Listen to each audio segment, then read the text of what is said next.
नमस्कार प्यारे बच्चों, आप सभी का स्वागत है हमारे स्टडी विद एहसान यूट्यूब चैनल में। आप लोग कैसे हैं? उम्मीद करता हूं आप लोग बहुत ही अच्छे होंगे, स्वस्थ होंगे, मस्त होंगे और अपनी पढ़ाई भी बहुत अच्छे से कर रहे होंगे। तो प्यारे बच्चों, आज हम लेकर आए हैं आपके लिए क्लास 10 का हिंदी का पूरे 50 VVI ऑब्जेक्टिव क्वेश्चन, जो 1 से 10 चैप्टर तक होने वाला है। तो प्यारे बच्चों, इस क्लास को आप लोग बहुत अच्छे से पढ़िएगा और साथ में आंसर देते चलिएगा और दिए जाने वाले 50 VVI ऑब्जेक्टिव प्रश्न को आप लोग याद करते चलिएगा। तो चलिए शुरुआत करते हैं। आज का पहला प्रश्न है, चलिए शुरुआत करते हैं फिर। ओके जी, तो सत्यमेव जयते किस उपनिषद से लिया गया है? आपसे क्वेश्चन पूछा है, सत्यमेव जयते किस उपनिषद से लिया गया है? तो आपका आंसर बताना है, इसमें राइट आंसर क्या होगा। तो प्यारे बच्चों, इसका राइट आंसर आपका ऑप्शन नंबर बी बिल्कुल करेक्ट आंसर हो जाएगा। मुंडक उपनिषद से लिया गया। किससे लिया गया है? मुंडक उपनिषद से लिया गया है। यानी फर्स्ट नंबर क्वेश्चन का आंसर आपका ऑप्शन नंबर बी बिल्कुल करेक्ट आंसर हो जाएगा। चलिए अगला प्रश्न है, अगला प्रश्न देख लेते हैं। अगला प्रश्न कह रहा है कि सत्यमेव का अर्थ क्या होता है? सत्य का अर्थ क्या होता है? तो प्यारे बच्चों, जो कभी न बदल सके उसे हम सत्य का अर्थ कहते हैं। यानी 2 नंबर क्वेश्चन का आंसर आपका ऑप्शन नंबर सी बिल्कुल करेक्ट आंसर हो जाएगा। चलिए अगला प्रश्न देख लेते हैं। अगला नेक्स्ट प्रश्न है, सत्यमेव जयते का हिंदी अर्थ है। सत्यमेव जयते का हिंदी अर्थ है, आपको बताना है। तो प्यारे बच्चों, इसका राइट आंसर आपका ऑप्शन नंबर बी बिल्कुल करेक्ट आंसर हो जाएगा। केवल सत्य की विजय होती है। यानी सत्यमेव जयते का हिंदी अर्थ है केवल सत्य की विजय होती है। इसका राइट आंसर आपका ऑप्शन नंबर बी बिल्कुल करेक्ट आंसर हो जाएगा। अगला प्रश्न है, सत्यमेव जयते कहां से अंकित होता है? सत्यमेव जयते कहां से अंकित होता है? प्यारे बच्चों, आपको आंसर बताना है। तो प्यारे बच्चों, इसका राइट आंसर आपका ऑप्शन नंबर बी बिल्कुल करेक्ट आंसर हो जाएगा, जो कि अशोक स्तंभ से होता है। कहां से होता है? अशोक स्तंभ से होता है। यानी 4 नंबर क्वेश्चन का आंसर आपका ऑप्शन नंबर बी बिल्कुल करेक्ट आंसर हो जाएगा। चलिए अगला क्वेश्चन देखते हैं। सत्य को किसने ईश्वर कहा? अगला प्रश्न है, सत्य को किसने ईश्वर कहा है, आपको बताना है। तो प्यारे बच्चों, वो कहते हैं महात्मा गांधी। किसने कहा था? महात्मा गांधी ने। आपसे एक और क्वेश्चन पूछ लिया जाता है कि महात्मा गांधी का जन्म कब हुआ था? तो प्यारे बच्चों, आप लोग याद कर लीजिएगा, 2 अक्टूबर 1869 में हुआ था। किसमें हुआ था? 2 अक्टूबर 1869 में इनका जन्म हुआ था। प्यारे बच्चों, ये भी आपसे एग्जाम में पूछ लिया जाता है, तो आप लोग इसको भी याद कर लीजिएगा। चलिए अगला प्रश्न है। अगला प्रश्न कर रखे, झांसी की रानी कविता किसकी रचना है? प्यारे बच्चों, झांसी की रानी कविता किसकी रचना है, आप लोगों को बताना है। तो प्यारे बच्चों, वो था ऑप्शन नंबर बी बिल्कुल करेक्ट आंसर हो जाएगा, सुभद्रा कुमारी चौहान। क्या हो जाएगा? सुभद्रा कुमारी चौहान इसका राइट आंसर हो जाएगा। ऑप्शन नंबर बी बिल्कुल करेक्ट आंसर हो जाएगा। ये क्लास बहुत ज्यादा इंपॉर्टेंट है, क्योंकि 1 से लेकर 10 चैप्टर तक इसमें प्रश्न सारे चुन कर मैं लाया हूं। 50 VVI ऑब्जेक्टिव क्वेश्चन, आप लोग बस इतना पढ़ कर जाना, आपके 50 में से 40 नंबर आपके एग्जाम में देखने को मिलेगा। तो प्यारे बच्चों, आप लोग क्लास को थोड़ा भी स्किप मत कीजिएगा और शांति से याद करिएगा और सारा प्रश्न आपके एग्जाम में देखने को मिलेगा। तो प्यारे बच्चों, अगला प्रश्न देख लेते हैं। अगला प्रश्न है, रानी लक्ष्मीबाई का जन्म कहाँ हुआ था? आपसे क्वेश्चन पूछा है, रानी लक्ष्मीबाई का जन्म कहाँ हुआ था? तो प्यारे बच्चों, वो हुआ था वाराणसी में हुआ था। कहाँ हुआ था? वाराणसी में हुआ था। अगला प्रश्न है, रानी लक्ष्मीबाई का बचपन का नाम क्या है? आपसे क्वेश्चन पूछा है, रानी लक्ष्मीबाई का बचपन का क्या नाम है? तो प्यारे बच्चों, रानी लक्ष्मीबाई का बचपन का नाम मनु है। क्या है? मनु है। 8 नंबर क्वेश्चन का आंसर आपका ऑप्शन नंबर बी बिल्कुल करेक्ट आंसर हो जाएगा। अगला प्रश्न है, रानी लक्ष्मीबाई के पति का नाम क्या था? आपसे क्वेश्चन पूछा है, रानी लक्ष्मीबाई के पति का नाम क्या था? तो प्यारे बच्चों, उसका होता है गंगाधर राव। क्या था? गंगाधर राव था। अगला प्रश्न है, 10 नंबर क्वेश्चन देख लेते हैं। रानी लक्ष्मीबाई का निधन कब हुआ था? आपसे क्वेश्चन पूछ लिया जाता है, रानी लक्ष्मीबाई का निधन कब हुआ था? तो प्यारे बच्चों, उनका हुआ था 1858 में हुआ था। कब हुआ था? 1858 में उनका निधन हुआ था। यह भी आपके प्रश्न के एग्जाम में देखने को मिलेगा। तो प्यारे बच्चों, ये भी आप लोग याद कर लीजिएगा। अगला प्रश्न है, कविता तोप के कवि कौन है? कविता तोप के कवि कौन है, आपको बताना है। तो प्यारे बच्चों, इनका राइट आंसर आपका ऑप्शन नंबर ए बिल्कुल करेक्ट आंसर हो जाएगा, केदारनाथ सिंह हो जाएगा। क्या हो जाएगा? केदारनाथ सिंह हो जाएगा। अगला 12 नंबर क्वेश्चन कह रहा है कि कवि ने तोप के किसका प्रतीक माना था? कवि ने तोप की किसका प्रतीक माना था प्यारे बच्चों, आपको बताना है इसका राइट आंसर। तो इसका राइट आंसर आपका ऑप्शन नंबर बी बिल्कुल करेक्ट आंसर हो जाएगा। हिंसा और शक्ति क्या हो जाएगा दोस्तों, हिंसा और शक्ति हो जाएगा। अगला प्रश्न 13 नंबर देखते हैं। तोप कविता में तोप किसके ऊपर खड़ी है, तोप कविता में तोप किसके ऊपर खड़ी है प्यारे बच्चों, आपको आंसर बताना है। तो सभी स्टूडेंट इसका आंसर फटाफट बताओ कमेंट चैट में, कमेंट बॉक्स में बताते हैं। चलिए इसका राइट आंसर क्या होगा। तो प्यारे बच्चों 13 नंबर क्वेश्चन का आंसर आपका ऑप्शन नंबर बी बिल्कुल करेक्ट आंसर हो जाएगा, जो कि किले पर था। किस पे था, किले पर था। अगला प्रश्न है, अगला प्रश्न कह रहा है कि तोप कविता का मुख्य भाव क्या है, तोप कविता का मुख्य भाव क्या है प्यारे बच्चों, इसका आंसर बताना है। तो इसका राइट आंसर आपका ऑप्शन नंबर बी बिल्कुल करेक्ट आंसर हो जाएगा, युद्ध विरोध इसका राइट आंसर हो जाएगा। 14 नंबर क्वेश्चन का आंसर आपका ऑप्शन नंबर बी बिल्कुल करेक्ट आंसर हो जाएगा। अगला प्रश्न है, तोप को कवि ने किससे तुलना है की है, तोप को कवि ने किससे तुलना की है, आपको आंसर बताना है। तो 15 नंबर क्वेश्चन का सभी स्टूडेंट आप लोग कमेंट बॉक्स में बताइए इसका आंसर क्या होगा। सभी लोग बताओ कमेंट बॉक्स में इसका आंसर क्या होगा। तो बच्चा पार्टी इसका राइट आंसर आपका ऑप्शन नंबर बी बिल्कुल करेक्ट आंसर हो जाएगा, जो कि तोप के कवि ने किसकी तुलना की थी, तो अजगर की थी। किसको, अजगर की। अगला प्रश्न है, अगला प्रश्न कह रहा कि आत्मकथा के लेखक कौन है प्यारे बच्चों। ये तो महाअभिव्यायी ऑब्जेक्टिव प्रश्न है ये, क्योंकि ये बार बार रिपीट हुआ है प्रश्न, आपके एग्जाम में इस बार भी देखने को मिलेगा, तो आप लोग इसे अच्छे से याद करके जाइएगा।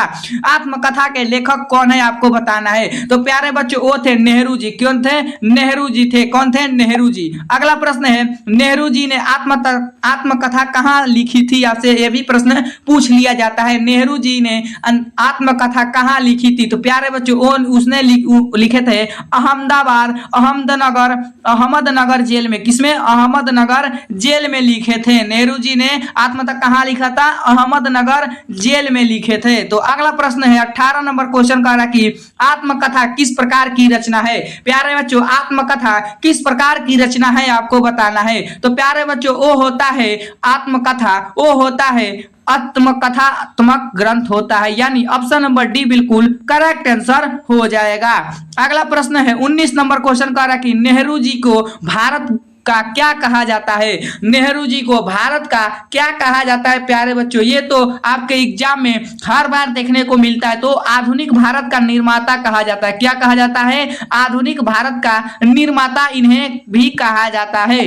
अगला क्वेश्चन है, आत्मकथा किस भाषा में लिखी गई है। आत्मकथा किस भाषा में लिखी गई है। तो प्यारे बच्चों लिखा गया है अंग्रेजी में। किस में लिखा गया है, अंग्रेजी में लिखा गया है। चलिए अगला प्रश्न देखते हैं। अगला 21 नंबर प्रश्न है, साखी के रचयिता कौन है। साखी के रचयिता कौन है, आपको प्रश्न आपके एग्जाम में ऐसा प्रश्न देखने को मिलेगा। तो साखी के रचयिता कौन है, तो कबीर थे। कौन थे, कबीर थे। चलिए अगला प्रश्न देख लेते हैं। अगला प्रश्न है, कबीर किस प्रकार के संत कवि थे। कबीर किस प्रकार के संत कवि थे, आपको आंसर बताना है। तो प्यारे बच्चों वो थे भक्ति के। किसके थे, भक्ति के थे। चलिए अगला प्रश्न देखते हैं। अगला प्रश्न है, कबीर की भाषा कौन सी थी। कबीर की भाषा कौन सी थी आपको बताना है। तो कबीर की भाषा थी सतु कुकड़ी। क्या थी, सद्धु कक्कड़ी थी। ऑप्शन नंबर डी बिल्कुल करेक्ट आंसर हो जाएगा। चलिए अगला प्रश्न है, कबीर किसके शिष्य थे। आपसे प्रश्न पूछा है कबीर किसके शिष्य थे। तो प्यारे बच्चों इसका राइट आंसर आपका ऑप्शन नंबर ए बिल्कुल करेक्ट आंसर हो जाएगा। रामानंद इसका राइट आंसर हो जाएगा। अगला 25 नंबर क्वेश्चन कह रहा है कि कबीर किस साधना पंथ से जुड़े थे। कबीर किस साधना पंथ से जुड़े थे, आपको आंसर बताना है। तो प्यारे बच्चों इसका राइट आंसर आपका ऑप्शन नंबर सी बिल्कुल करेक्ट आंसर हो जाएगा, निगुण भक्ति से जुड़े थे। चलिए अगला प्रश्न है, राजा राम मोहन राय किस आंदोलन से जुड़े थे। यह भी प्रश्न आपके एग्जाम में बहुत बार देखने को मिला है। तो इस बार उम्मीद करता हूं आपके एग्जाम में ये प्रश्न देखने को अवश्य मिलेगा। तो प्यारे बच्चों आपको ध्यान से इसको याद कर लीजिएगा, ताकि एग्जाम में आएगा तो आपसे न छूटेगा। तो राजा राम मोहन राय किस आंदोलन से जुड़े थे, आपको बताना है। तो वो जुड़े थे सुधार आंदोलन से। किससे जुड़े थे, सुधार आंदोलन से। चलिए अगला प्रश्न देखते हैं। अगला प्रश्न है, राजा राम मोहन राय किस प्रथा के विरोधी थे। राजा राम मोहन राय किस प्रथा के विरोधी थे। तो प्यारे बच्चों इसका राइट आंसर आपका ऑप्शन नंबर ए बिल्कुल करेक्ट आंसर हो जाएगा, सती प्रथा के विरोधी थे। चलिए अगला 28 नंबर क्वेश्चन है, राजा राम मोहन राय ने किसकी स्थापना की थी।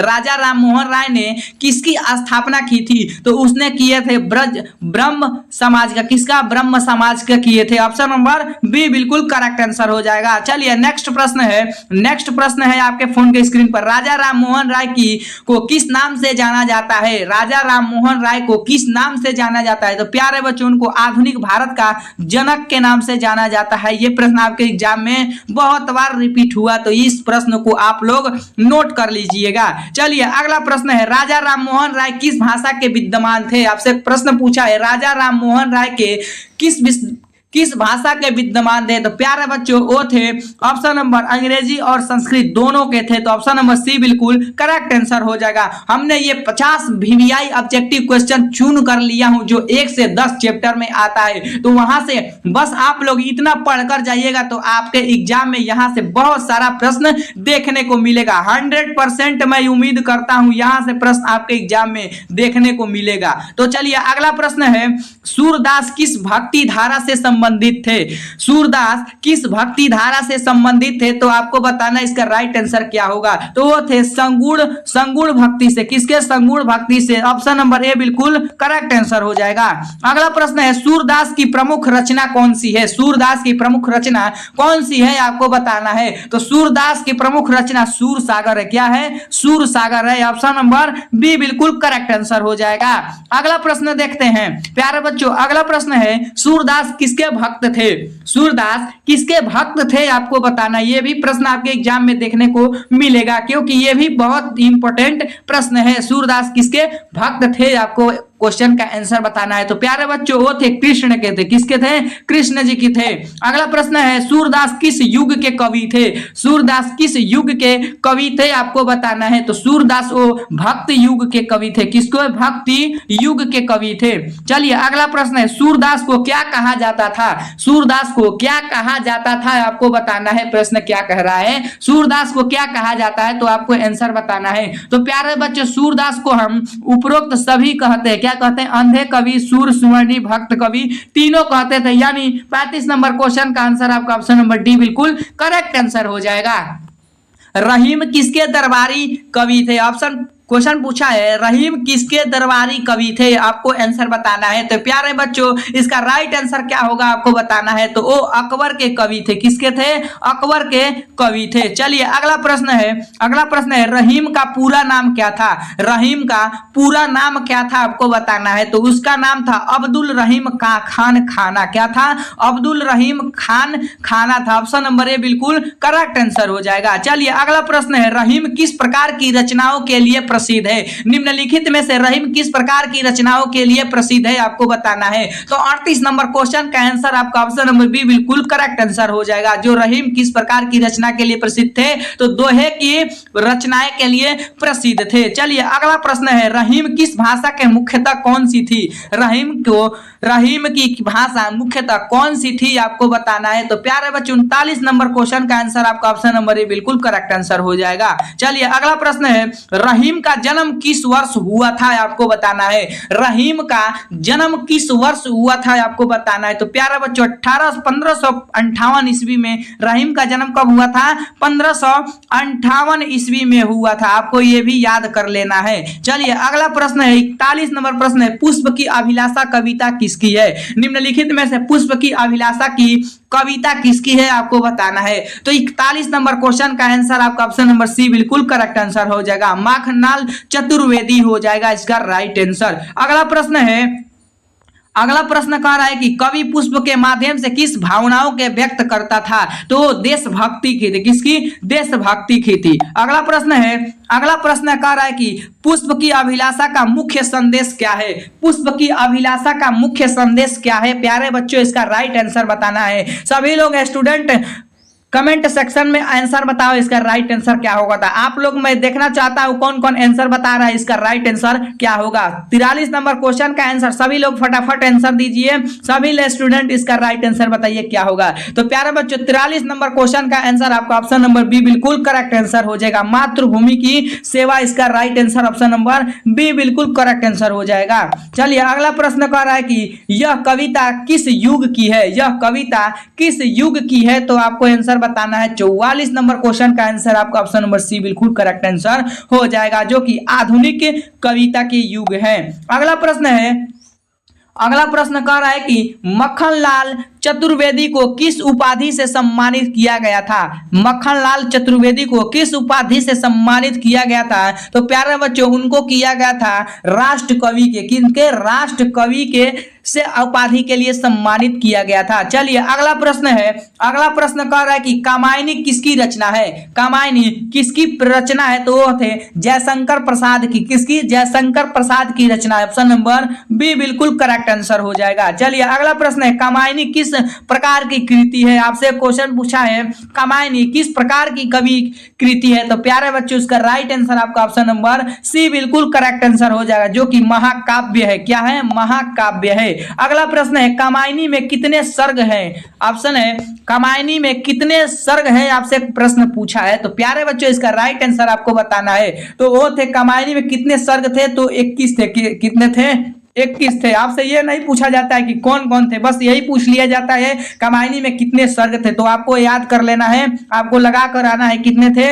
21 थे। 21 आपको हमेशा याद कर लेना है। अगला 49 नंबर क्वेश्चन का है, कामायनी का नायक कौन है? आपको बताना है कामायनी का नायक कौन है? तो वो थे मन्नू। और मन्नू किसका नाम था? रानी लक्ष्मीबाई का नाम था। आपको यह भी प्रश्न आपके एग्जाम में देखने को मिलता है, तो आप लोग याद कर लीजिएगा। चलिए अगला लास्ट प्रश्न है, आज का क्लास का लास्ट प्रश्न है, जयशंकर प्रसाद की युग के कवि थे। किस युग के कवि थे? तो इसका राइट आंसर आपको कमेंट बॉक्स में बताना है। और आपको यह भी बताना है कि 50 में से आपने आज कितना सही किया है। अगर आपने 25 से 27-28 क्वेश्चन सही किए हैं तो आपकी तैयारी बहुत ही बेहतरीन है, और 25 से नीचे आपकी सही हुआ है तो आपकी थोड़ा और मेहनत करने की जरूरत है। तो प्यारे बच्चों, वीडियो पसंद आए तो वीडियो को लाइक और चैनल को सब्सक्राइब जरूर करिए।